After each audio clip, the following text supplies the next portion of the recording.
कि बांग्लादेश के बॉर्डर के पास 10 से 30 किलोमीटर के अंदर हमारी 4 आर्मी की बेसिस हैं। बांग्लादेश के बॉर्डर के पास 10 से 30 किलोमीटर में हमारी 4 एयरफोर्स बेसिस हैं। सबसे बड़ी बेस है हाशिमारा एयरफोर्स बेस, जहाँ पे रफाल भी हैं और साथ में हमारे इवन S-400 मिसाइल्स की भी वहाँ पे रीच है।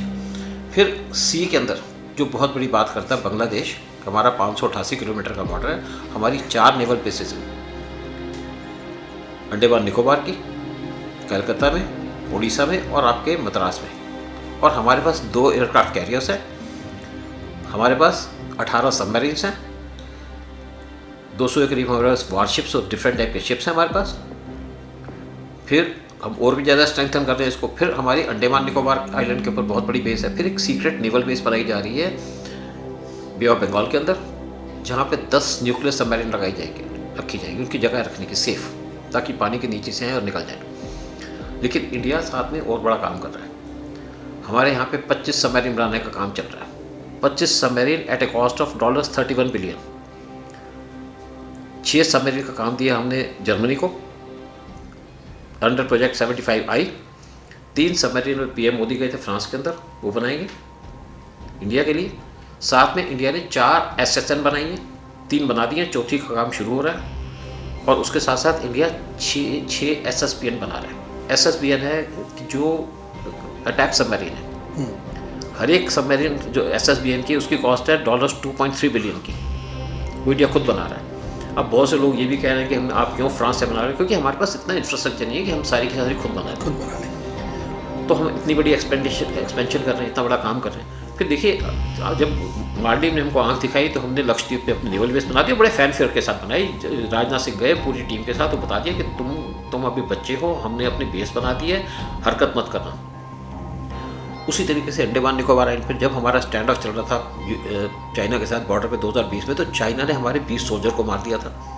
हमने उनके मारे 80 सोल्जर, क्योंकि वहाँ पे आर्म्स नहीं ले जा सकते।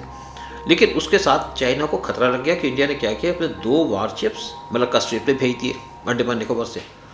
तो चाइना घबरा गया। चाइना को लगा कि ये एक उसका स्पाई शिप घूम रहा था उस एरिया में। उसने कहा कि फटाफट वापस आ जाओ, कि मलक्का स्ट्रेट से हम कभी भी चाइना को रोक सकते हैं।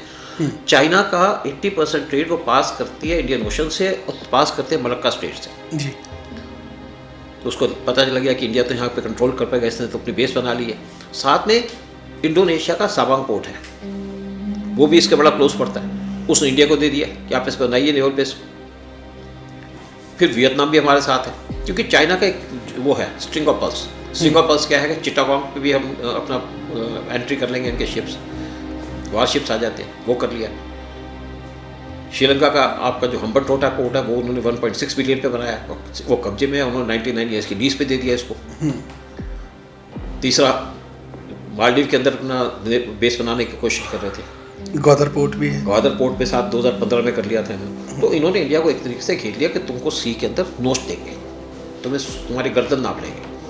हमारी पॉलिसी क्या थी, लुक ईस्ट, मनमोहन सिंह के टाइम से, कि हम देखेंगे लेकिन करेंगे कुछ नहीं। मनमोहन सिंह किसी करने काबिल भी नहीं थे। मोदी ने आके पॉलिसी चेंज की, एक्ट ईस्ट, देखेंगे भी करेंगे। वो 7 कंट्रीज में विजिट किए, उनसे बड़े अच्छे रिलेशन भी डेवलप किए। अभी तभी तो बिम्स्टेक मीटिंग हुई है ना जी।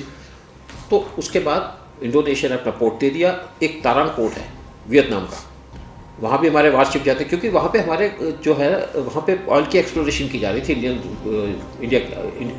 ऑयल कॉर्पोरेशन के द्वारा। तो चाइना क्या करता था, हमारे जो शिप्स जाते थे, जो एक्सप्लोरेशन करते थे, उनके पास अपने वारशिप भेज देता। लेकिन जब से मोदी आया चाइना ने बंद कर दिया। चाइना से हमें डर लगता था, आज चाइना हमसे डरता है। तो ये जो उनका काम था। फिर जैसे इनका हम्बनटोटा पोर्ट है, उसके पास एक मटाला एयरपोर्ट है जो भी चाइना ने बनाया। वहाँ पे एक फ्लाइट आती थी हफ्ते के अंदर, वो भी उनके लिए लायबिलिटी थी। रशिया, इंडिया और अडानी ने मिलकर के उस एयरपोर्ट पे कब्जा कर लिया, उसको मेंटेन कर रहे हैं। अब रशियन भी वहाँ जाते हैं, जो टूरिस्ट जाते हैं वो मालदीव नहीं जाते, श्रीलंका के अंदर जाते हैं।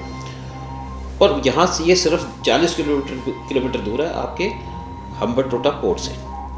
तुम पूरी वाच रख सकते हैं उनके ऊपर। और इस टाइम पे PM मोदी गए थे इस टाइम पे श्रीलंका के अंदर, उनसे कहा कि इनके अपनी लैंड को मत यूज़ करने देना चाइना को। उसने एग्री भी कर लिया, उन्होंने एग्री भी कर दिया। स्पाई शिप आते थे पहले इनके पास। इसी तरीके से मालदीव के अंदर भी चाइना को रोक रहे हैं हम। फिर हमने कारावार नेवल बेस बनाई है कर्नाटका के अंदर, साथ में लक्षद्वीप के पर हमने बेस बना दिए। फिर हमने मॉरिशस एक हिंदू कंट्री है इंडियन ओशन पे, वहाँ पे हमारी नेवल बेस आ गई है। 2 आइलैंड लिए हैं हमने वहाँ से, हमारी नेवल बेस है, ताकि हम अपना कंट्रोल रख सकें यहाँ पे।